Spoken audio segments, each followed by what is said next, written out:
कैरीची आंबट गोड चटणी.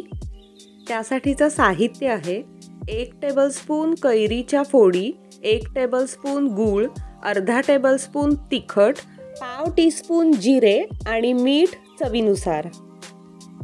मिक्सरच्या भांड्यामध्ये बारीक चिरलेली कैरी, बारीक चिरलेला गूळ, जिरे, मीठ, तिखट हे सगळे पदार्थ आपल्याला मिक्सरमधनं फिरवून घ्यायचे. मिक्सरमधनं फिरवताना डाव्या बाजूचा जो पल्स नावाचा ऑप्शन असतो तो वापरायचा आहे.